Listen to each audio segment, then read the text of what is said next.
Lesson 21 Buddha Marcellin Zirignon Part 1 Marcellin Zirignon, an ordinary practitioner of the Lotus Sutra who attained Buddhahood in 1993 after 6 months of intense Buddhist practice and who is currently acting as a provisional Bodhisattva. Lesson 2 In the first part of this lesson, which is in fact an autobiographical work, it will be a question of ruining, succinctly, the film of my life.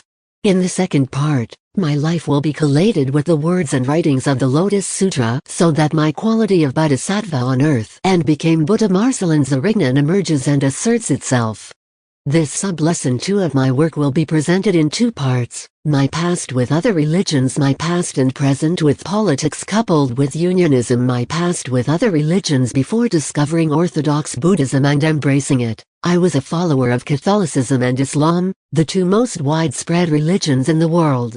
My practice of Catholicism: I was born into a Catholic family. I was baptized on April 17, 1983 in the parish of Saint Christophe Dome. I was in 6th grade. I was not even 13 years old yet. I was active in Catholic youth, GVAV, JEC. However, I have not yet made my confirmation. From 2017 until mid-March 2020, the date when the anti-COVID measures came into force, I was a parishioner of the Church of Saint Jean de Cocody. This comeback, if we can call it that, aimed to strengthen my Buddhist faith. At the right time, we will discover how the Roman religious institution strengthened my Buddhist faith. My practice of Islam: I embraced Islam at Lycée Moderne de Man, in the first year of high school, 1988, out of curiosity. I wanted to do like some of my Muslim classmates, who were also boarding students school like me. Thus, for 2 years, 1988 and 1889, I submitted to the pillars, with the exception of the high pilgrimage to Mecca. I was active in the Muslim youth called AIMC, an association of Muslim students and pupils of Côte d'Ivoire. My abandonment of the Muslim faith occurred at the University of Cocody, formerly the University of Abidjan, during the academic year 1989 to 1990 due to the abundance of political and union activity. My past as a unionist and the present when at the FP, which became partly CPACI. If my membership in the FP and FESI dates back to 1990, it remains no less true since I left the university. My union militarism is only a thing of the past. My union past: I was an activist within FESI, the Student and School Federation of Côte d'Ivoire, from 1990 until early 1994. I am from the generation known as the ancestors, namely that of Marshal Apode, Galet Mampo, Jean Blay Guirao and so on. I headed the law section of this student federation. It was in this capacity as secretary of FESI Droit that I participated in the first hunger strike in the entire history of Côte d'Ivoire.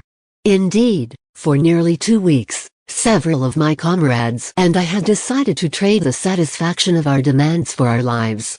Ultimately, my experience within FESI was an edifying apprenticeship, an apprenticeship in union and political life.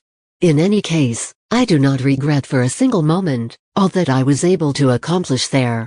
If I had to do it again, I would do it again. My past and present as an activist in the FP and then the CPACI. My story with the FP began shortly before the reintroduction of multi-party politics in Côte d'Ivoire. At the beginning, the student revolt of 1990 on the night of February 18 to 19, following frequent power cuts, preventing students from preparing for their exams in complete peace, a revolt broke out at the Apagon University campus, a residence transformed into a police city by the Bédié regime, later. Very quickly, this revolt, initially located at the peripheral university residence, spread to the entire university and then to all the high schools and colleges in the country. On March 2, this student revolt, initially driven by purely academic and school-related demands, turned into a protest against the 30-year-old and aging Houphouët regime. For the first time in the history of Côte d'Ivoire, slogans hostile to Houphouët Boigny were pronounced against the father of independence: Houphouët, thief; Houphouët, dictator; Houphouët, out. On March 2, a tragedy occurred. A young student named Kpé Adomin Edouard was killed at point-blank range by a police officer. Overwhelmed on all sides, Houphouët Boigny decided to close the country's only university, university residences, high schools and colleges. I remember all these events as if it were yesterday. Indeed, as a resident of the university city of Yapaugon, the epicenter of this student revolt, I took an active part in it. My story with the FP then with the CPACI chased out of the university residence of Yapaugon where I was living. I found myself at a friend's house in the aforementioned commune. It was in Yapaugon, in this context, that my story with the FP took shape. Indeed, when on April 30, 1990, President Hupuet reluctantly decided that Article 7 of the Constitution, which institutes multi-party politics, would actually apply, I officially joined the FP. I say officially because, between March 2 and April 30, I was an underground activist within the aforementioned party converted to the socialist cause and especially to the idea of change by an elder, a member of the clandestine leadership of the party. I participated at night in activities of depositing tracts, real pamphlets against the Hupuet regime and calling for change through the establishment of multi-party politics, at bus stops and in various places in the commune. These activities were risky, insofar as they could be considered seditious. They could therefore lead to prison. I remember that one day, just after the beginning of leaflets at the terminus of buses 30 and 40, men in uniform invested these places. Fortunately they had not come especially for us, otherwise we would have been caught.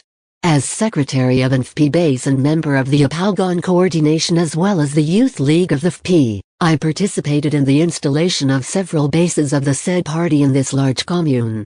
Since that time, I have not stopped actively campaigning within the FP.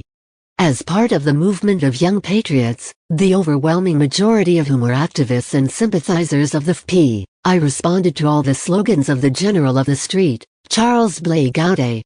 Even for the most perilous missions, events of November 2004, various rallies against racism and French imperialist politics.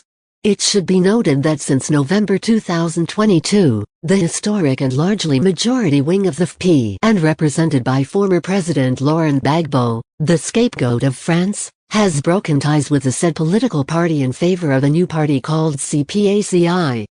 Being a fervent admirer of Mama's Woody, which literally means in the national Bede language, Mama's boy, in reference to his courage, his self-sacrifice, his self-denial, I obviously joined the CPACI of which I am an active member until today.